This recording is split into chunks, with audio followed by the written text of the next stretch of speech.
In a political landscape increasingly influenced by billionaires, the upcoming Wisconsin election has morphed into a battleground not just for judicial power but for the very fabric of American democracy. The race for the state's highest court is now seen as a litmus test for Elon Musk's growing influence in U.S. politics, raising questions about the impact of significant financial contributions on electoral outcomes and governance. On Tuesday, voters in Wisconsin will cast their ballots to determine control of the state Supreme Court, a pivotal position that could sway decisions on key issues from abortion rights to gerrymandering. However, this election extends beyond judicial matters, evolving into a referendum on Musk and his ability to shape political discourse through financial might. Reid J. Epstein, a political reporter for the New York Times, has been closely following this campaign, noting that Musk and his affiliated groups have poured over $20 million into supporting the conservative candidate. This election will reveal what's more powerful, Elon Musk's millions or liberal anger at him, Epstein remarked, emphasizing the dramatic stakes at play.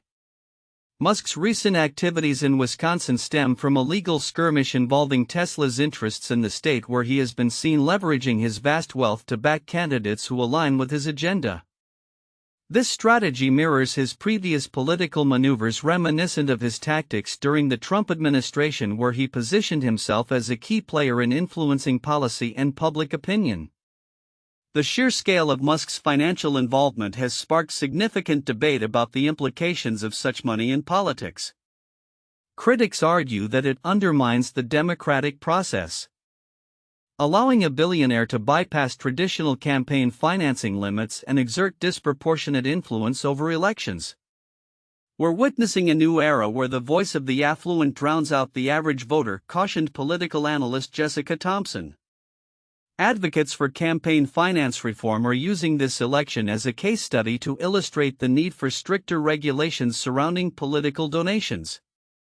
Conversely, Musk's supporters contend that his contributions are a legitimate exercise of free speech, a sentiment echoed by many in the tech community who believe that private citizens should have the right to support candidates who reflect their views.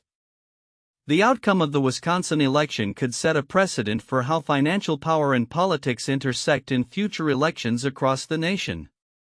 As the clock ticks down to the election, both candidates are mobilizing their supporters, with liberal groups rallying to counteract Musk's financial advantage.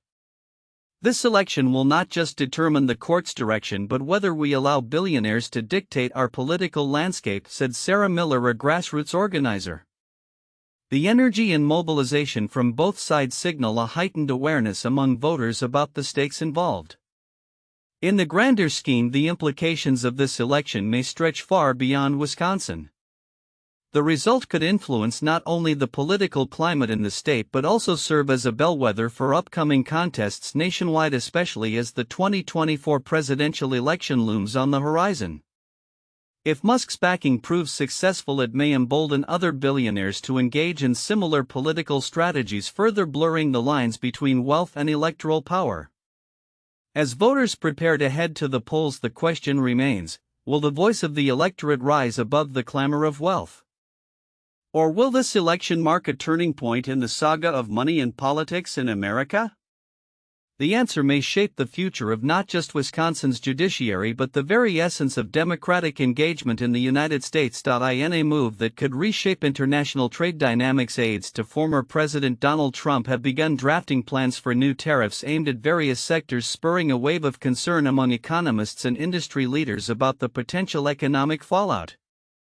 The discussions come in the wake of increasing tensions between the U.S. and its trading partners, particularly in the tech sector, where the European Union is reportedly considering retaliatory measures against major American technology firms. Experts have warned that implementing new tariffs could lead to significant economic damage, exacerbating inflation and straining supply chains. Tariffs are essentially a tax on consumers and businesses, said one economist. If these go into effect, we could see a sharp increase in prices for everyday goods, which would hit low and middle income families the hardest. The stakes are high as the economy continues to recover from the pandemic, and many fear that renewed trade barriers could jeopardize this fragile progress. The timing of these tariff discussions is particularly critical as the EU has signaled its intent to respond in kind. Reports indicate that European officials are weighing measures that could target prominent American tech giants, including potential tariffs on digital services and products. A senior EU official noted, "We are prepared to act decisively if the US moves forward with these tariffs. We cannot allow our industries to be placed at a disadvantage." This back and forth between the US and Europe could escalate into a full-blown trade conflict reminiscent of the trade wars that characterized the Trump administration's earlier years.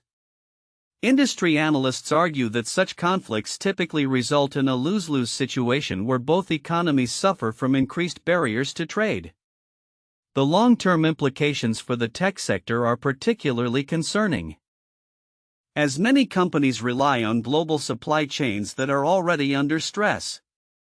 Recent surveys indicate a growing unease among businesses regarding the prospect of renewed tariffs.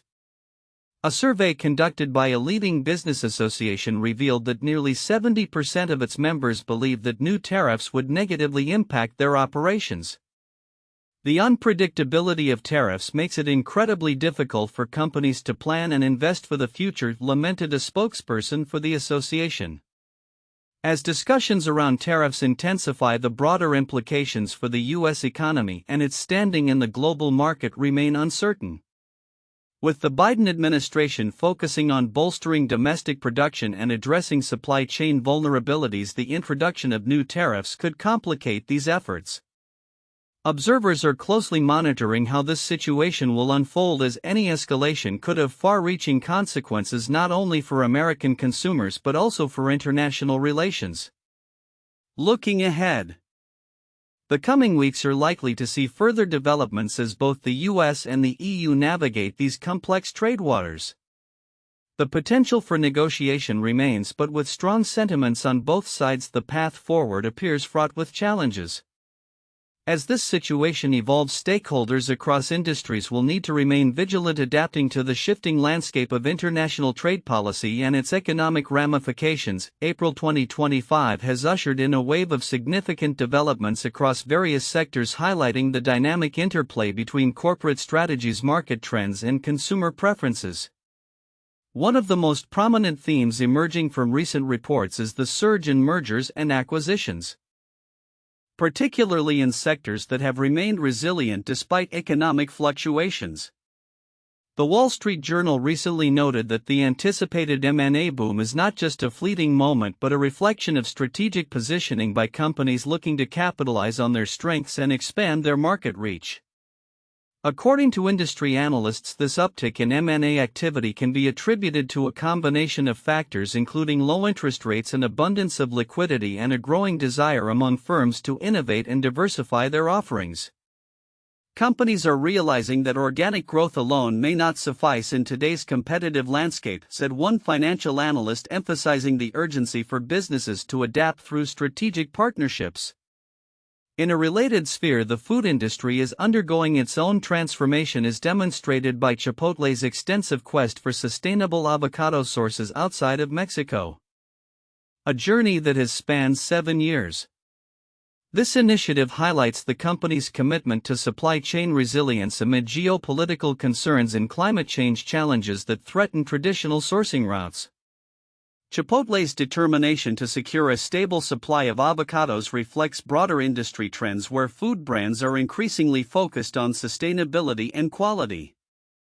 "We needed to ensure that our supply chain could withstand external pressures while maintaining the standards our customers expect," a Chipotle spokesperson stated, underscoring the significance of this endeavor. Meanwhile, the financial services sector is experiencing its own shifts, as reflected in the latest market discussions. Experts suggest that the current climate may foster more aggressive investment strategies as firms seek to leverage opportunities in emerging markets. Reports indicate that investors are closely monitoring regulatory changes and economic indicators that could influence market stability. There's a palpable sense of optimism among investors who are keen to explore new avenues for growth, remarked an investment strategist, highlighting the potential for transformative gains in the coming months.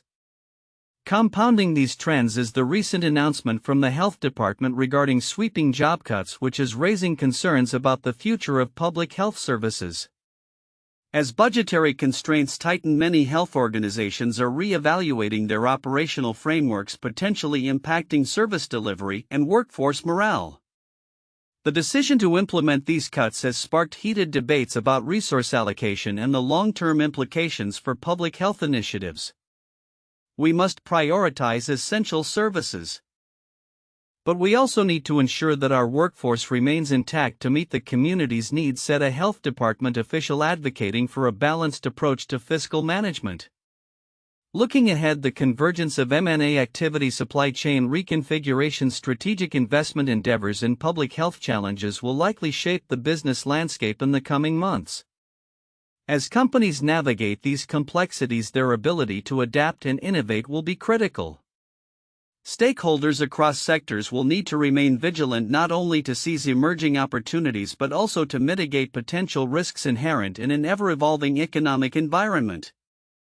The developments of April 2025 could very well set the tone for how industries respond to challenges and opportunities in the near future. Tensions between the United States and Denmark have reached a new height, with both countries set to engage in their first high-level diplomatic talks since the re-election of President Donald Trump. The meeting, scheduled for later this week, comes amidst ongoing discussions surrounding the controversial U.S. interest in Greenland, the vast Arctic island that Trump has publicly declared a strategic priority for American security interests. Denmark's Foreign Minister Lars Løkke Rasmussen is expected to meet U.S. Secretary of State Marco Rubio on the sidelines of a NATO gathering in Brussels. This encounter follows a series of strained communications between the two nations, notably after Trump reiterated his assertion that we have to have Greenland. His comments, made during a recent visit to the island by Vice President J.D. Vance, underscore a significant shift in U.S. foreign policy that prioritizes control over the mineral-rich territory amid rising geopolitical tensions with Russia and China. The relationship between Washington and Copenhagen has been characterized by minimal dialogue since Trump's contentious presidency, which has left Danish officials grappling with how to respond to U.S. demands. In a notable shift, Rasmussen recently criticized the tone of U.S. rhetoric, stating, "Of course we are open to criticism. But let me be completely honest, we do not appreciate the tone in which it's being delivered. This is not how you speak to your close allies." The backdrop of these discussions is marked by an ongoing diplomatic effort from both sides. Danish Prime Minister Mette Frederiksen's imminent visit to Greenland has also stirred controversy, as the island's Foreign Minister Vivian Motzfeldt publicly deemed the timing inappropriate due to a pending government approval. This showcases the internal complexities within Greenland, where local leaders have grappled with the implications of U.S. interest in the territory, which has spurred a national conversation about independence from Denmark. Meanwhile, the U.S. State Department has remained reticent regarding the upcoming meeting, with officials indicating that plans could be subject to change depending on the evolving diplomatic climate. The delicate nature of U.S.-Denmark relations is further complicated by Denmark's previous attempts to sidestep Trump's provocations, urging allies to maintain a unified front against his demands. As the situation develops, observers are keenly watching how these high-level talks will influence not only U.S.-Danish relations but also broader geopolitical dynamics in the Arctic region. The outcome may set the stage for future interactions between the two nations, particularly as both grapple with the implications of their respective positions in a world increasingly defined by strategic competition. While the meeting may provide an opportunity to mend ties, it also stands as a reminder of the complex interplay between diplomacy and national interests in an era marked by uncertainty. In a dramatic upheaval reminiscent of a political thriller, the National Oceanic and Atmospheric Administration (NOAA) finds itself in turmoil as the Trump administration pushes forward with sweeping cuts aimed at reducing the federal workforce. This initiative, led by Elon Musk's so-called Department of Government Efficiency (DOGE), has already resulted in the dismissal of over 1,000 employees, representing approximately 20% of NOAA's workforce, with more layoffs anticipated. The implications of these cuts extend beyond personnel. They pose a significant threat to weather forecasting and climate research. Vital services that NOAA provides to the public and private sectors alike. The chaos at NOAA is exemplified by hasty firings and subsequent reinstatements of key staff.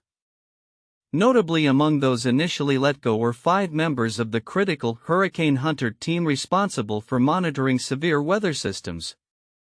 After backlash and operational disruptions, 3 of these employees were quickly rehired. The feeling has been, "You've got to be kidding me," a former staff member lamented, now on administrative leave pending potential reinstatement. This sentiment reflects a broader sense of disarray within the agency, exacerbated by cuts to essential data collection activities such as the reduction of weather balloon launches across 6 U.S. locations. Adding to the turmoil, the agency experienced a breach in email security when a new unsecured server led to a flood of spam emails, including inappropriate content that mocked the administration. The incident served as an emblematic example of the disorganization that has become characteristic of the current governance model at NOAA. Andrew Rosenberg, a former deputy director at NOAA's National Marine Fisheries Service, described the situation as incompetent chaos, underscoring the danger posed by such disarray to public safety, particularly in terms of timely weather warnings. The protests outside NOAA's headquarters in Silver Spring, Maryland, organized by former employees and Democratic lawmakers, highlight the growing concern that these cuts could severely hamper crucial weather and climate data collection. With the administration's cuts also affecting regulatory work around fisheries, there are fears that the repercussions could extend to overexploitation of ocean resources, further endangering marine ecosystems. The troubles at NOAA come at a time when the Trump administration is also preparing for a significant announcement regarding reciprocal tariffs aimed at U.S. trading partners, which President Trump has dubbed Liberation Day. This new round of tariffs, expected to target numerous countries including China and Canada, has raised alarms among economists and lawmakers alike. Critics warn that such measures could trigger a global trade war with potential retaliatory tariffs from affected nations. Republican senators including Susan Collins and Tom Tillis have voiced their opposition, highlighting concerns that these tariffs could harm American industries. Compounding the uncertainty, a recent survey revealed that a large majority of Europeans support retaliatory tariffs against the U.S. if Trump's import duties are enacted. The YouGov poll, conducted across several European nations, indicates that between 56% and 79% of respondents favor such measures in response to Trump's anticipated tariffs. As tensions rise both domestically and internationally, the ramifications of the Trump administration's policies are becoming increasingly evident. Economists are raising recession probabilities, and the global market is feeling the effects of uncertainty stemming from these simultaneous crises. With NOAA's ability to deliver critical weather forecasts compromised and the potential for trade wars looming, the stakes are high for both governmental and environmental stability in the U.S. and beyond. Looking forward, the coming weeks will likely shed light on the extent of the damage inflicted by these policies, both in terms of public safety and international relations, as NOAA struggles to maintain its mission amidst unprecedented upheaval. The world watches closely to see how these developments will unfold and what the future holds for one of the most crucial agencies in the realm of climate science. In a week filled with significant news across various domains, the spotlight recently shone on Virginia Giuffre, a name synonymous with the high-profile allegations surrounding Jeffrey Epstein and Prince Andrew. The 41-year-old Giuffre has claimed she is facing a critical health crisis after a car accident in Australia, leading her family to express deep concern over her condition. On April 1, 2025, Giuffre took to Instagram to reveal that she has been diagnosed with renal failure and that doctors have reportedly given her just days to live. The harrowing post included images of her in a hospital bed, visibly bruised following an incident where a school bus collided with the car she was in north of Perth on March 24. While local police initially classified the incident as minor and reported no serious injuries, Giuffre's account tells a different story. Her family provided additional details, stating that emergency services were not dispatched to the scene and the bus driver left post-accident to attend to the busload of children. "I've gone into kidney renal failure. They've given me 4 days to live," Giuffre wrote. I'm ready to go, just not until I see my babies one last time. Her emotional plea reflects the turmoil she has faced, compounded by personal struggles including a reported impending divorce from her husband Robert. The family has characterized her mental state as very depressed, emphasizing that the pressures surrounding her public life have taken a toll. Giuffre's notoriety stems from her allegations against Prince Andrew, which include claims of sexual abuse that led to a civil lawsuit in 2021. Though the British royal has denied all accusations, he eventually settled with Giuffre for an undisclosed amount in early 2022. This settlement allowed him to step back from royal duties but did little to quell the controversy surrounding his associations with Epstein and Ghislaine Maxwell, who was sentenced to 20 years in prison for her role in the trafficking case. As her health deteriorates, Giuffre's family has expressed concern over the discrepancies in reports regarding the accident and her subsequent condition. In their statement, they clarified that Giuffre was not attended to at the scene and later experienced worsening symptoms, prompting her hospitalization. This incident has sparked questions about accountability and the adequacy of response from authorities, especially given Giuffre's high-profile past and the serious implications of her current health status. The ongoing saga not only highlights Giuffre's personal struggles but also underscores the broader issues of systemic failures in addressing the needs of victims of abuse and the complexities involved in their narratives. As the public watches this story unfold, it remains to be seen how it will impact Giuffre's legacy and the ongoing discourse surrounding accountability for powerful individuals accused of wrongdoing. In the coming days, all eyes will be on Giuffre as her family navigates this challenging time, drawing attention to the consequences of unchecked power and the importance of supporting victims in their pursuit of justice.